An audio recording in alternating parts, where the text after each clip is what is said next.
I am so glad that I waited the extra day. What is going on? Matt O'Leary back with Just Jets episode 160, the Aaron Rodgers episode. It is going to be a fun one today. We are going to get into Aaron Rodgers on the Pat McAfee show, what we know, what we're waiting for, and how we are so close.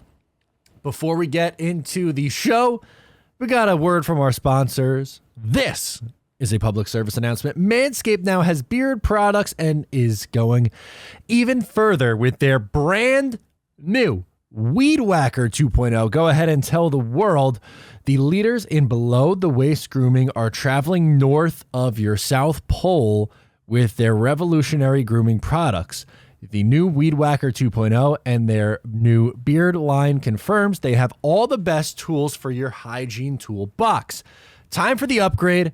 On your game, go to manscaped.com and use my code JETS20, that is JETS20, for 20% off plus free shipping. Get yourself something nice like the Beard Hedger Pro Kit. All right, man, we have... What a time. Oh my God, what a time. We're going to get into it. If you didn't know, I've been going live for 9 straight days. 9 straight days of Aaron Rodgers watch. Dating our way back to Monday was the biggest one, where we were on a live stream for 6 hours straight. I am exhausted. I am glad that this saga is reaching its conclusion. The biggest news is we know what Aaron Rodgers wants to do, and it's been hinted at for a very, very long time. We'll go through the timeline, but we had some clarity from the Pat McAfee show experience yesterday. So he goes on the program to discuss and tell the world his side of the story. Apparently, since last Friday,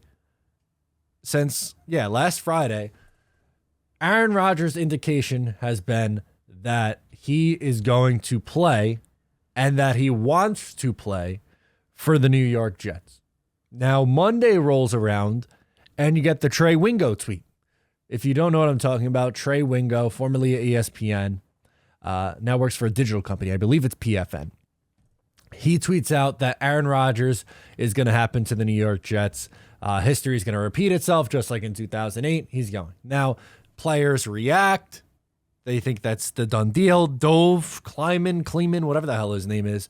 He reposts that story. Some think that he's the second source. He's not the second source confirming it. He's just literally reposting Trey Wingo's story.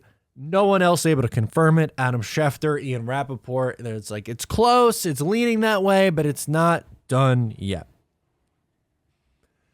Then, 2 days ago, by the time you were getting this, 2 days ago, we find out that Aaron Rodgers is giving the New York Jets a list. He is giving the Jets a list of guys that he would like them to inquire about. Now, some interpreted that as a list of must sign, a list of demands, they said. It was a list of demands that Aaron Rodgers told the Jets they have to meet. And who was on that list? Allen Lazard, we'll talk about in a little bit, in more detail in a little bit. Randall Cobb, Mercedes Lewis, and Odell Beckham Jr. Yesterday, again, I'm sorry, I'm getting my timeline all messed up here. I'm getting the timeline all kind of messed up. He confirmed that list is BS. That is not the case. No dice. No good. That was not what ended up happening. He said they asked him his opinion on some guys, and he brought up Allen Lazard again and how good a locker room guy he is, how he does the little things right, the things that don't get appreciated, which is some of the things that I tried to bring up when talking about why I think he would be a good fit. He talked about how Randall Cobb and Mercedes Lewis are two of the guys who he's the absolutely closest with. So I'm sure he spoke glowingly of them. And then with Odell, he's like, who doesn't want Odell on their team? And, when Odell's healthy and is actual on the field stuff, he's a very good football player. There's more to the story there. He wants $15+ million, didn't play last year, and has two ACL injuries in the last 3 years. But for on-field health, yeah, Odell's a good player, of course. But he debunks the list of demands. But basically, the moral of this story is the mainstream media, as in Ian Rappaport and Adam Schefter, did not have a damn clue. So much so to the point that Aaron Rodgers, when he received a text message from Adam Schefter, he told Adam Schefter, nice try, lose the number, was the response. He told Adam Schefter to lose his number. Diana Rossini came out with, she was the one who reported the list, and he basically said he told her the same thing. Nobody knows what this guy's going to do, except for him when he comes on his buddy's show, Pat McAfee, AJ Hawk. Apparently, AJ Hawk knew since last Tuesday. For over a week, he knew that he was going to come back and that he was going to come and play for the New York Jets. 9 days this has been going on. And also, the Jets and Aaron Rodgers did not meet for 11 hours. It was a nice 4-hour meeting. Robert Saleh was supposedly very intrigued by the darkness retreat, had questions there. They asked him questions on his opinion on guys, but also, like, shout out Nate Hackett, because he spoke glowingly, shocking, right? He spoke glowingly about Nathaniel Hackett and how he's a good quarterbacks coach and how he's a high energy guy and so easy to work with. I couldn't believe it. On the live stream, if you tuned in, and hopefully you did, nothing ever comes up all Jets, but everything with this has been thing after thing after thing. They're like, oh, wait for this tab. It's going to blow up in your face. Doesn't. The Nathaniel Hackett fell in line. He got along with Robert Saleh, fell in line. Obviously sold on Joe Douglas's plan, that fell in line. Spoke glowingly about, so Garrett Wilson, Breece Hall, Elijah Moore, all those guys. How is this happening? And on top of all that, I don't know how much you saw. I watched the whole Pat McAfee interview. He is incredibly sour on how Green Bay handled the situation. So going into the darkness retreat, he was going in with the mindset that he was probably going to retire. It was like a 90% chance that he was going to retire. His words, 90% chance. He comes out of the darkness retreat, and he sees how Green Bay's handling it. He says, I'm, the best player in their franchise's history. I won a Super Bowl for your team. I've, won all these awards and done all these things for this team. And you're going to shot me behind my back? He didn't like that. He has a chip on his shoulder. The Jets are getting a motivated and a hungry Aaron Rodgers. It's not I just want to make my money and come back. He was pissed. He was wearing his Super Bowl ring and flashing it on the screen. He wanted it well known that he was going out guns a-blazing, calling out every reporter and their BS along the way. It's all but buttoned up. It's not, we're waiting on Aaron Rodgers to decide why the trade hasn't gone through. No. He says, it's clear where I stand. The Packers are the one who's holding it up. The Packers don't have any leverage anymore. I've seen people try to spin it and say, oh, the Packers have all the leverage. They can wait as long as they want. They don't have to trade him until September if they don't want to. I don't know about that. Because Trey Wingo, who's someone that I'm going to trust with my life now, after all this, he gets it right. He says, oh, you know what? Actually, that's not the case. It's 99% done. It's almost buttoned up. And he was spot on about Aaron Rodgers coming back to play in 2021 and them getting Randall Cobb back. He was spot on about the Jets going out there to meet with him. He was spot on that it was going to get done a couple of days in advance. If there's anybody to trust on this story, Trey Wingo's dialed in.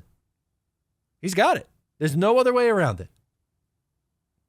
And Rodgers loves it that way. And the media getting there's some talking heads who are like, they're in their feels about it. Like, oh, we live rent free in Aaron's head. I don't know. I think he had you all running circles, live tweeting Pat McAfee, a former NFL punter's show that he live streams. And yeah, it's a big deal, but you guys, they were going nuts. They were going absolutely bonkers. I can't, it still hasn't sunk in. I have to pinch myself that Aaron Rodgers, one of the best quarterbacks of all time, one of the most talented quarterbacks that I've ever seen play. It's him and Patrick Mahomes from a talent perspective. Obviously, Brady's the GOAT, but from just an insane level of play, it's Rodgers and Mahomes in no order. But he wants to come here, and he's motivated. He wants to prove them wrong. He wants to prove them, their mistake. And he talks about, drafting Love in 2020. And he talks about how he won the 2 MVPs with Nathaniel Hackett. Like, this is a guy, again, I want to make sure it's clear. It's not a guy who's, the Jets are dragging him out. They begged him, please come. And no, he sees an opportunity. He wants to play, has a chip on his shoulder, is ready to go.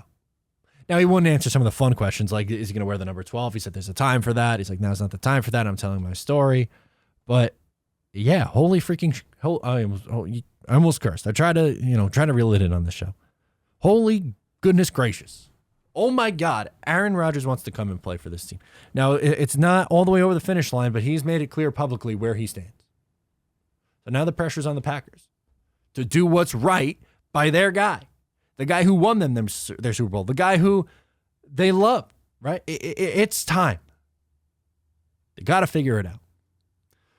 But in the process, and, I'm sure we're going to have a lot more on Aaron Rodgers going forward here, but the Jets did make a signing, and it was Allen Lazard. So Allen Lazard is the newest New York Jet, and I like the deal a lot. Regardless of whether Rodgers was coming or not, Allen Lazard makes a ton of sense for this team. And no, the difference is, like, people say, oh, you're just recreating the Packers room. No, Allen Lazard was the Packers' #1 wide receiver. He's going to be like the third option in the passing attack. He's essentially replacing Corey Davis, which we'll get into in a second here. But again, I've a very good blocker, big outside receiver, red zone threat, can get down the field, someone that Rodgers trusts, which is an added bonus. Great locker room guy, great work ethic. Is a really nice second or third option in the wide receiver room. You have your #1 in Garrett Wilson. Garrett Wilson put up 1,100 yards with the worst quarterback room in the league last year. Lazard had just under 800, I believe, but he's also a touchdown machine. He's put up touchdowns the last 2 years in that bigger role. He's a good fit. He complements Elijah Moore and Garrett Wilson quite well. And that leads you to Corey Davis, who I think you're getting a better version of what Corey Davis was supposed to be. When they signed him a couple of years ago, his AAV on a 3-year deal was $12.5 million. His cap hit, or if they release him, I guess is the better way, the Jets could release him and free up $10.5 million. I think that's the move. I think that's the right thing to do in this spot. And Lazard's deal is a 4 for 44, so it's an $11 million AAV. So it's less money, AAV-wise at least. But he's healthier, he's younger, and has a connection with the quarterback that you're bringing in. Corey Davis was one of the more frustrating players on the Jets over the last 2 years because there were so many moments where he made just unbelievable catches in really big spots, clutch catches, big plays. In his first year with the Jets, the touchdown against Carolina, he had the big touchdown against Tennessee on the bomb. He had he might have had 2 touchdowns in the Carolina game, but that's a conversation for another day. This past year, he had a multiple big fourth down catches. Multiple against Pittsburgh, against the Minnesota. He had a big catch against the Packers. He's had multiple big plays for this team, but then at the same time, he's missed a lot of games due to injury, which is something that he's never stayed healthy. Pretty much his entire career has been an injury problem. And drops and penalties. Penalties, drops, injuries were the biggest reason to why it didn't work out with Corey Davis. And I think you move on from him. I think you cut him. But with Aaron Rodgers, you're just waiting for that. You're waiting for that confirmation now. You're waiting for the trade compensation. What is that trade compensation going to be? Not going to be 2 first-round picks. I can tell you that much. Sorry, Packers fans. If you're in here watching this, I don't think you're getting the 2 first-round picks. I'm going to stick to where I originally was. It's going to be a conditional second. It's going to be a second round pick this year, and next year's pick is going to be a conditional one. And it could range. It could be a third, depending on the situation. It could be a second or first, whatever. However you want to structure it. Next year's pick is going to be the conditional one. This year will be a second round pick. And I don't think a player is going to be involved. I don't think they're trading Corey Davis to the Packers, which is something that's been mentioned a lot. Reason being, supposedly the Packers expressed interest in trading for Corey Davis at the deadline this past year. But now he's going to be on an expiring deal, relatively big cap hit, and Aaron Rodgers isn't going to be their quarterback. It doesn't really make a ton of sense for them to trade for him. I don't get it. I don't get that one.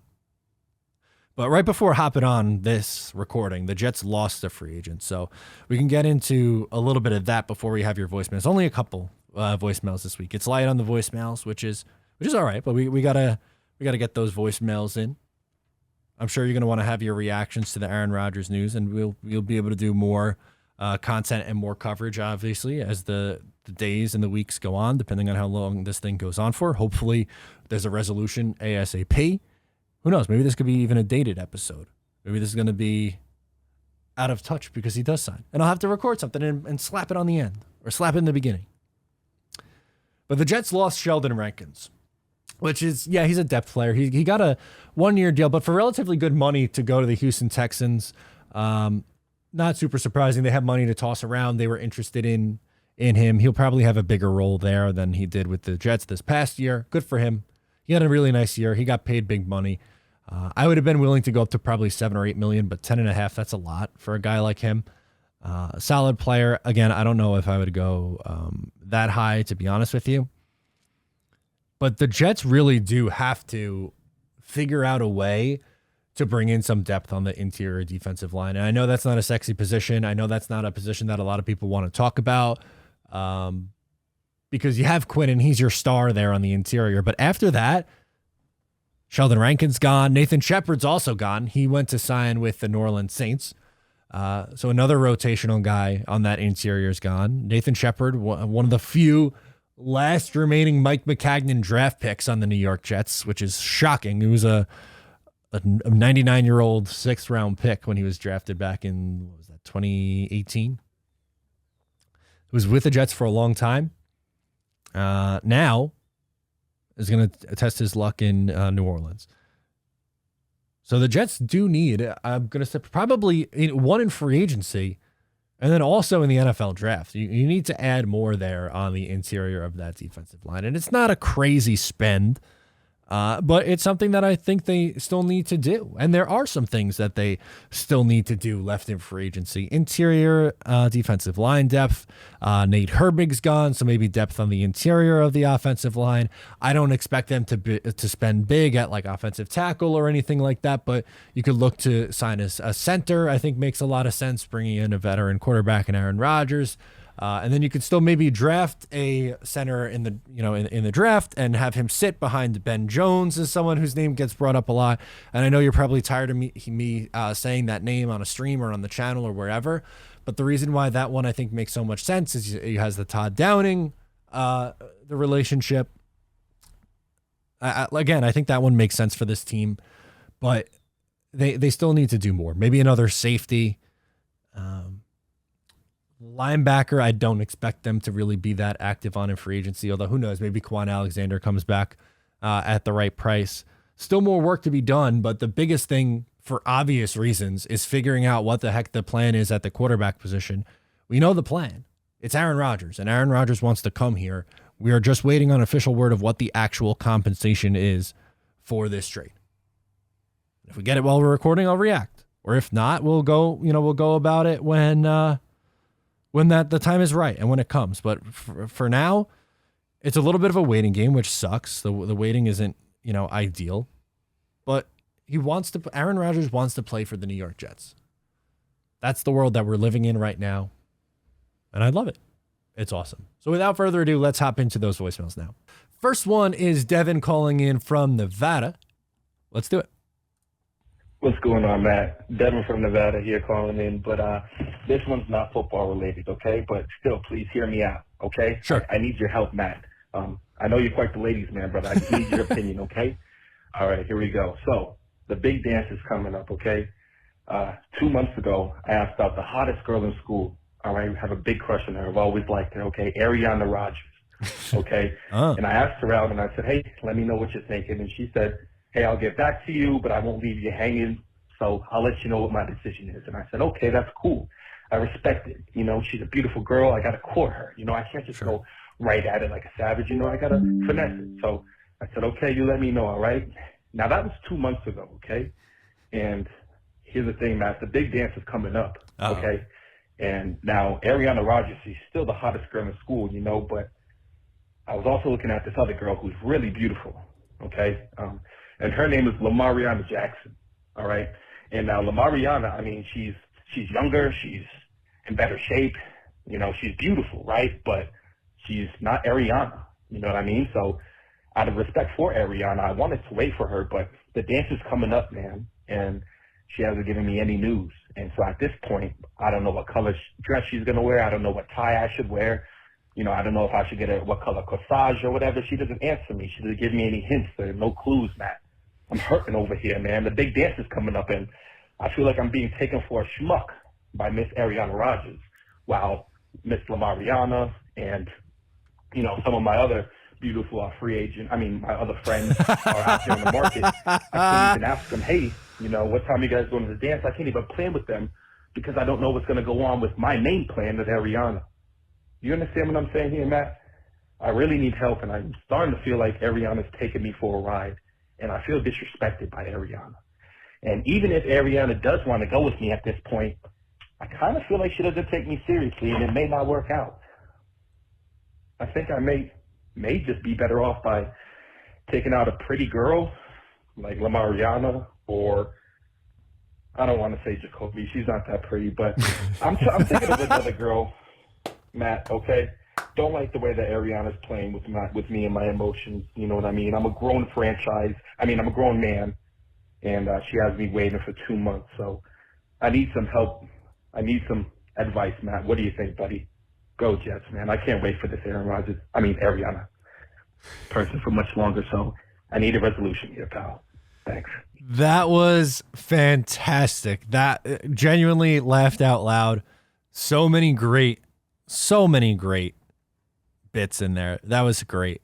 I appreciate it. Well, hopefully, I mean, that call was on Monday. So I hope that you feel a little bit better today as of recording this on Wednesday.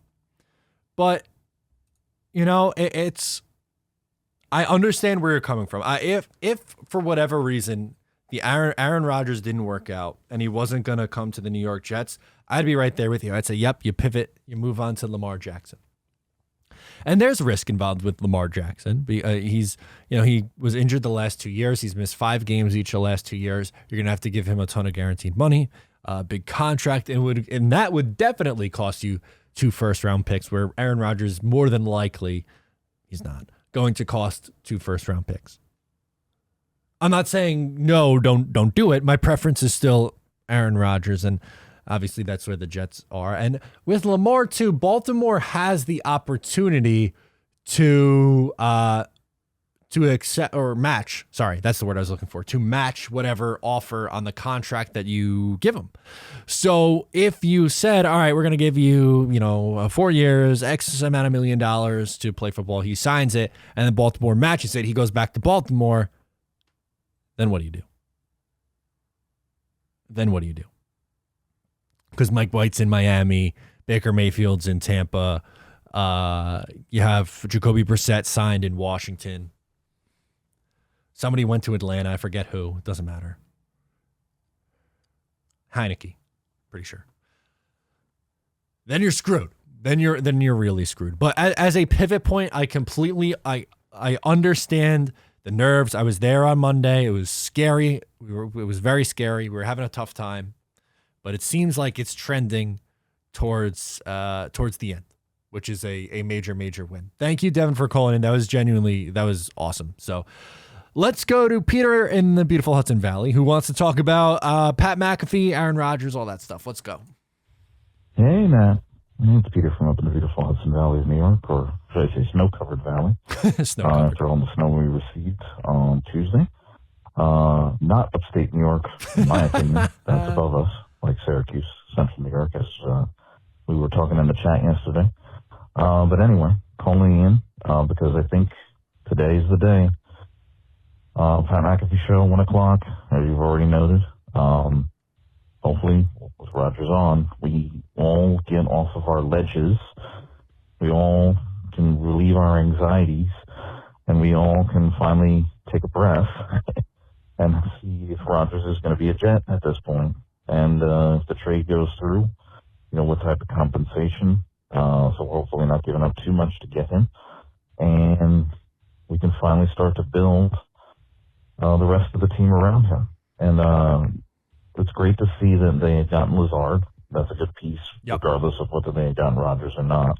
They needed him. Maybe Corey Davis gets traded in the deal for Rodgers, or maybe he's cut at this point, because you obviously don't need both of those guys on the roster. I'm good with them signing Cobb. I'm certainly good with thinking if they really want to bring in Lewis as another tight end, even though the tight end room doesn't really need anybody at this point. But obviously the one name on that list that really doesn't make any sense to me, not only because of the money, 15 to 20 million a year is just way too much, is Odell Beckham. I've never been a fan of his personally. And one main thing that you really don't want to disrupt at this point is the culture. Yeah, it's great to have all these players come in and you have a lot of weapons on offense, and maybe they even add Jamal Williams at running back. That'd be great too. But if you bring in Odell Beckham, there's going to be something that's going to happen at some point where he's going to be a big distraction, and you just don't need that with this team. You want the culture to stay the way it is, and they've built it well between Saga and Douglas and the rest of the front office staff. So let's hope that they don't necessarily meet all of his, list and, sign everybody, including Donald Driver and others. Wouldn't that be great? But anyway, let's hope we can all finally take a breath tomorrow, after 1 o'clock with the Pat McAfee show, and, let's go Jets. Let's make this season count. Amen, brother. Let's go. Yeah. So on one of my 99-hour live streams, I said anything above the Bronx is upstate New York, which I stand by that. Because someone from Syracuse was in the chat, and they were saying that I'm in Central New York. Well, that doesn't exist. It's you're either upstate or downstate. There's no in between. And I have that the metropolitan area mindset with that, but I am happy to find out with the list, which I think is the most important part, or the biggest factor you brought up in your call. And it's something that Aaron Rodgers mentioned on the show with Pat McAfee and AJ Hawk and all those guys. He mentioned the list was BS. He said that's not the case. He goes, we talked about different free agents, but it was never, this is my list of demands.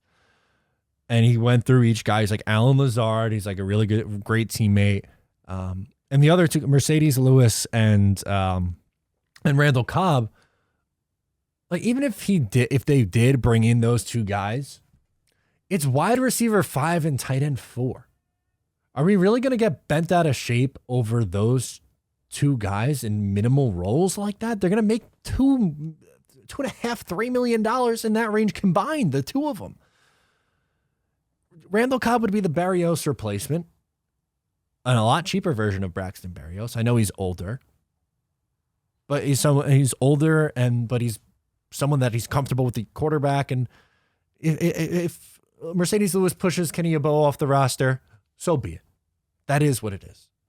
Odell, I agree with you though. I'm not a Odell guy. I don't think it's a good fit for this Jets team because, as we mentioned, he's asking for $15 to $20 million a year. The Jets don't have that kind of space. It's not really a necessity. You could do it if you moved on from Davis and Denzel Mims, probably, I guess. But then, I think I'll close with this. In no way, shape, or form are the Jets going to be moving on from Elijah Moore. He's not a part of the trade package, number one, and they're not going to flip him for a second or third round pick or whatever. He's going to be a part of this offense. Move him to the slot and let him do his thing, and I'm sure with good quarterback play, and probably away from Mike LaFleur as well, I think he's going to do well. I really do. I think I have high hopes for Elijah Moore going into this year.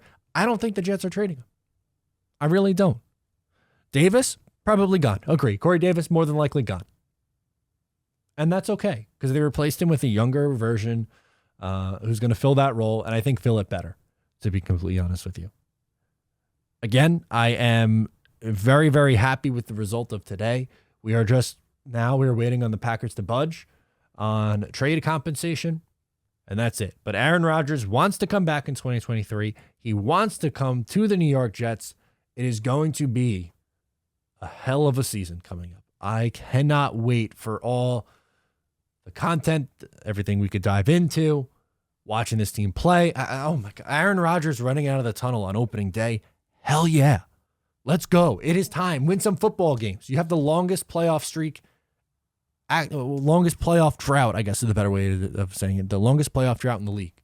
End it immediately. So that's going to do it on this episode. Thank you so much for tuning into Just Jets episode 160. Once again, my name is Matt O'Leary. Subscribe if you are new, wherever you get the show, in video, in audio form, wherever you get it. I'm Matt. I'll catch you next time. Go Jets.